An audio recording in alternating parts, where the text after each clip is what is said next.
On October 9, 2007, Helen Osterman found her husband dead in the cab of their combine. The combine was still running. The header was still turning.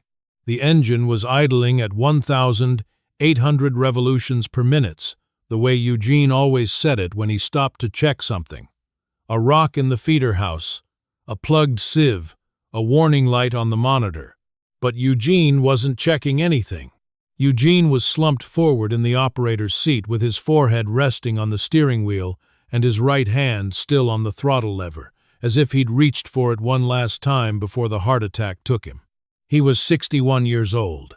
Helen was 58. They had farmed 480 acres in Benton County, Indiana, for 33 years. Eugene ran the field work. Helen ran the books, the house, the garden, and the grain marketing. It was a partnership in the truest sense, two people doing two different jobs that neither could do alone, held together by habit and necessity, and something deeper than love, something more like gravity. Helen had driven to the field at noon with Eugene's lunch, 2 ham sandwiches, a thermos of coffee, and an apple from the tree in the backyard that Eugene's mother had planted in 1962.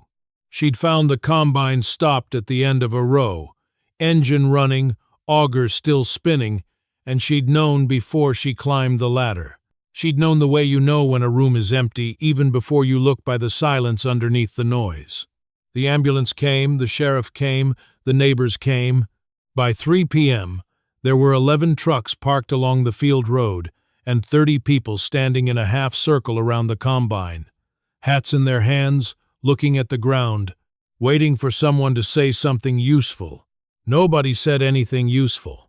What do you say? Eugene Osterman was dead at 61 with 200 acres of soybeans still in the field and harvest season running out of daylight. Helen sat on the tailgate of Eugene's truck, a 1998 Chevy 2500, with a dent in the right fender from the time Eugene backed into the grain leg, and stared at the 200 acres of standing soybeans that were now her problem. Her son, Mark, lived in Chicago. He was a software engineer at a company that made apps for phones. He'd left the farm at 18 and hadn't looked back. He could run a keyboard. He couldn't run a combine. Her daughter, Rachel, lived in Indianapolis. She was a physical therapist with 2 young children. She could set a broken arm. She couldn't set a combine header. Helen's brother-in-law, Carl, farmed 800 acres east of town. He offered to harvest her soybeans for her. It was a generous offer. It was also the beginning of what Helen would later call the slow disappearing. Because once Carl harvested her beans, he'd offer to plant her corn in the spring. And once he planted her corn, he'd offer to spray it, and fertilize it, and harvest it. And before long, Carl wouldn't be helping Helen farm.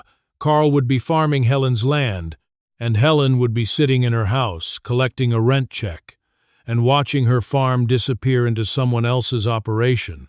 The way 300,000 farms had disappeared during the farm crisis of the 1980s, not through foreclosure but through absorption, one helpful neighbor at a time.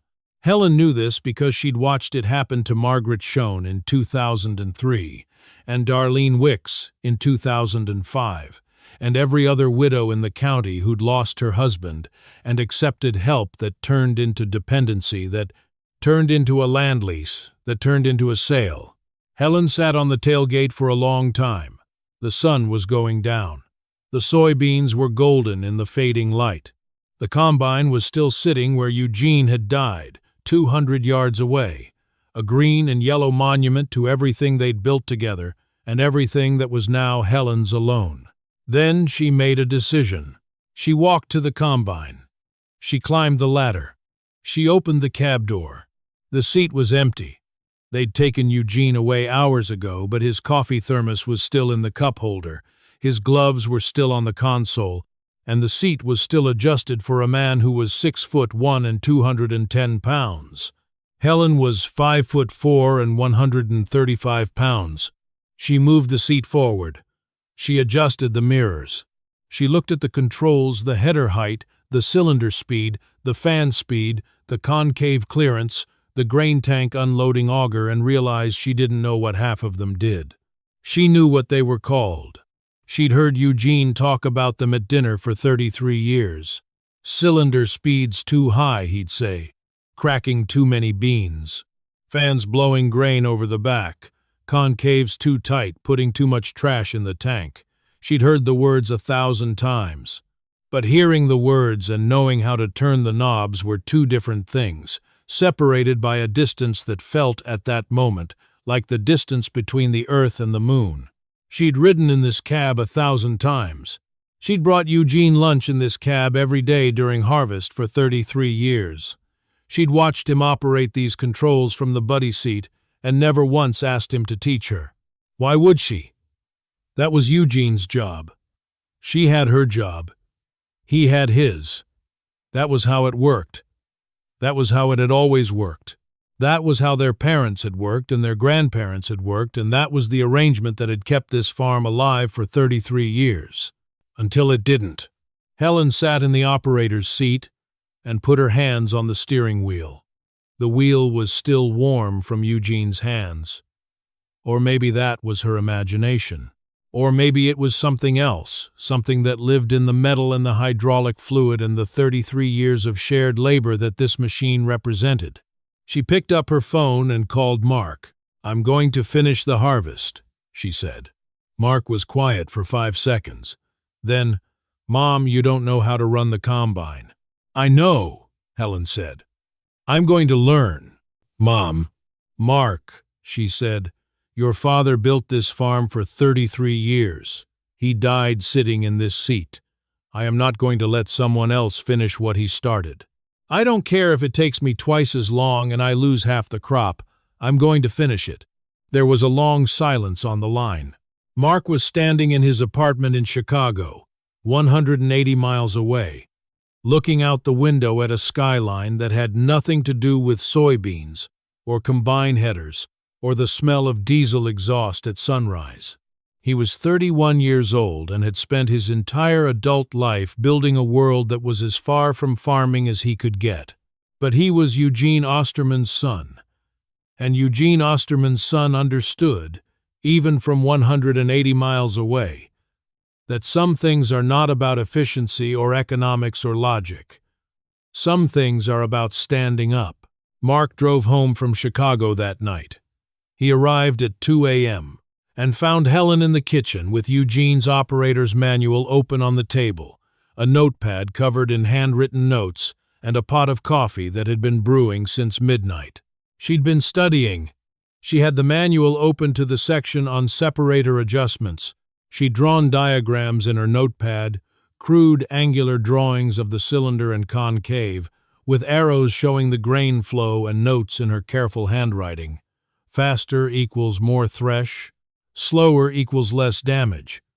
She'd highlighted the troubleshooting section with a yellow marker and dog-eared the pages on grain loss measurement.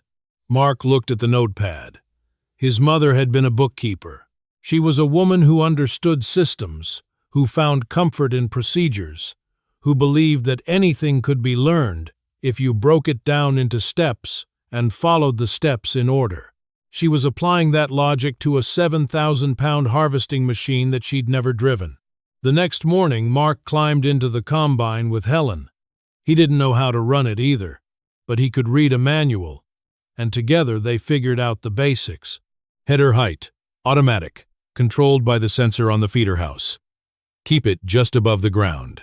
Cylinder speed, 600 revolutions per minute for soybeans. Eugene had a strip of masking tape on the tachometer with SOY 600 written in his handwriting. Fan speed, 1,050 revolutions per minute. Another piece of tape. Fan 1,050. Concave clearance, 3/4 inch. A third piece of tape. Con C 3/4. Eugene had labeled everything. Not because he was forgetful. Because he was systematic. Because he understood that someday, someone else might need to run this machine, and they would need to know what he knew. Helen stared at the masking tape labels. Eugene had been teaching her from the grave. She made her first pass at 8 a.m. on October 11th, 2 days after Eugene died. She drove 2 miles per hour, half the speed Eugene would have run. The header bounced. The grain tank filled unevenly. She overshot the end of the row by 30 feet and had to back up. The first hour was terrible. She was gripping the steering wheel so hard her knuckles were white. She was watching the header height indicator, the yield monitor, the grain loss monitor, the engine temperature, the separator speed, watching everything at once and understanding none of it, drowning in data that Eugene had processed unconsciously, the way a pianist processes notes. At the end of the second row, she stopped the combine and sat for 5 minutes. Her heart was pounding. Her hands were shaking. Through the back window of the cab, she could see the 2 rows she'd cut, not straight, not clean, but cut. The stubble was uneven. The header had been too high in places, leaving 6-inch stems that should have been 3 inches. But the soybeans were in the tank. She took a breath. She looked at the masking tape on the console. SOY 600, FAN 1050, CON 3/4, Eugene's handwriting. Eugene's knowledge, translated into 3 pieces of tape that his wife could read and follow and learn from. She started the 3rd row. A little faster this time, 2.5 miles per hour. The header settled into the beans. The cylinder hummed. The grain flowed. By noon, she'd finished 15 acres. Eugene could have done 40 inches the same time. But 15 was 15, and 15 was more than 0, and 0 was what everyone had expected from a 8-year-old bookkeeper who had never run a combine. The neighbors watched. They didn't come to the field. They knew Helen well enough to know that an audience would not help. But they drove past on the county road and slowed down and looked and went home and told their wives. "She's doing it," they said. "Helen's out there doing it." The news traveled the way news travels in farm country, by phone, by co-op, by church, by the invisible network of observation and gossip that connects every farmstead to every other farmstead within a 20-mile radius. Some people were worried. She's going to break something. She's going to hurt herself. She's going to lose the crop. Some people were impressed. She's got guts. I'll give her that. Eugene would be proud. And some people, the old women, the farm wives who had buried their own husbands and sold their own farms and watched their own land disappear, some people said nothing at all. They just nodded, because they understood. But the soybeans went into the combine and the grain came out the back, and the tank filled up, and when she unloaded into the grain cart, the beans were clean, the damage was minimal, and the yield monitor read 48 bushels per acre. Eugene's average had been 52. Helen was leaving 4 bushels on the ground. At $10 per bushel, that was $40 per acre times 200 acres, $8,000 in lost grain. She didn't care. She was farming. Mark stayed for 3 days.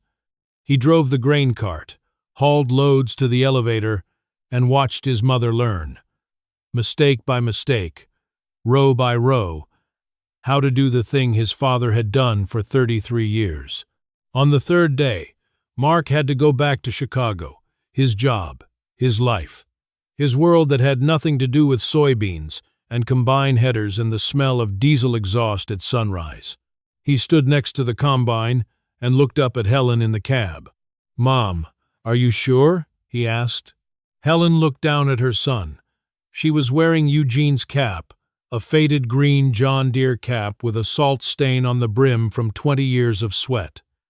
It was too big for her head. She'd stuffed a folded napkin under the band to make it fit. "Your father finished every harvest," she said. "Every single one. 33 years. Not 1 bushel left in the field. I'm not going to be the one who breaks that record." Mark drove back to Chicago. Helen finished the harvest alone. It took her 11 days. Eugene would have done it in 6. She lost 4 bushels per acre the first week, and 2 bushels per acre the second. As she got better, she clogged the feeder house 3 times.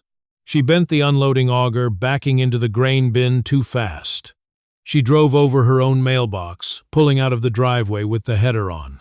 But she finished. Every acre, every bushel she could get. 200 acres of soybeans, hauled to the elevator, sold at $9.85 per bushel. Total revenue, $94,560, minus the lost grain, minus the fuel, minus the auger repair. Net. Enough to make the land payment and keep the lights on through winter. The spring was harder. Helen had never planted corn. She'd never operated the planter. She'd never calibrated seed drop rates or adjusted closing wheel pressure or programmed the planter monitor. She called the Case I-8 dealer in Fowler. A service technician named Dennis came out and spent an entire Saturday teaching her how to set up the planter. He didn't charge her. When she asked why, Dennis said, "Mrs. Osterman, your husband brought his equipment here for 20 years and never once complained about a bill. This is the least we can do." Helen planted 280 acres of corn in May of 2008. It took her 9 days. Eugene had done it in 4. She planted too shallow in the north field and too deep in the south field, and missed a row in the middle of the east field, because the seed tube plugged and she didn't notice for 40 yards. The corn came up. Not perfectly, not evenly, but it came up. By the 3rd year, Helen was farming at 90% of Eugene's efficiency. By the 5th year, she was matching his yields. By the 7th year, she was exceeding them, because Helen had done something Eugene never had. She'd gone to a precision agriculture workshop at Purdue and learned how to use variable rate seeding and fertility maps to optimize every acre individually. Eugene had been a great farmer, but Eugene had farmed the same way for 33 years, because it worked, and he saw no reason to change. Helen had started from zero, and starting from zero meant she had no habits to break, no assumptions to challenge, no "this is how we've always done it," anchoring her to the past. She added 120 acres in 2012, leasing ground that Carl had been farming but was happy to give up because his own operation was struggling. She bought a new combine in 2015, a John Deere S680 with GPS auto steer, yield mapping, and a 40-foot header. She traded in Eugene's old combine, the one he'd died in, and for a moment, standing in the dealership parking lot, watching them drive it onto the transport trailer, she felt something crack inside her. Then she got in her truck and drove home. The new combine was better, faster, more efficient. But Helen kept one thing from the old one. She peeled the strips of masking tape off the old combine's console, SOY 600, FAN 1050, Conk 3/4, and stuck them on the wall of the shop next to Eugene's work gloves and the thermos she'd brought him on his last day. She didn't need the settings anymore. She knew them by heart. But the tape was Eugene's handwriting. And some things you keep not because they're useful, but because they're proof that someone was here, that someone built something, that someone mattered. Helen Osterman is 75 years old. She farms 600 acres alone. She hires custom operators for planting and spraying. Now her knees won't let her climb in and out of equipment all day, but she still runs the combine every fall, every acre, every bushel. Mark comes home for harvest weekend every October. He drives the grain cart, the way he did that first terrible week in 2007. His daughter, Eugene's granddaughter, sits in the buddy seat of the combine and watches Helen work the controls and asks questions. "How do you know when the beans are ready, Grandma?" Helen reaches over and breaks a pod off a sample plant and rolls the bean between her fingers. "When it feels like this," she says, "hard, dry, ready to let go." The girl nods. She doesn't understand yet. She will. The masking tape is still on the shop wall. The handwriting is fading. SOY 600, FAN 1050, SONC 3/4. Eugene's last instructions. Helen's first lessons. The farm is still running. The harvest is still finished. Every acre, every bushel. 33 years, Eugene never left a bushel in the field. 18 years after his death, neither has Helen.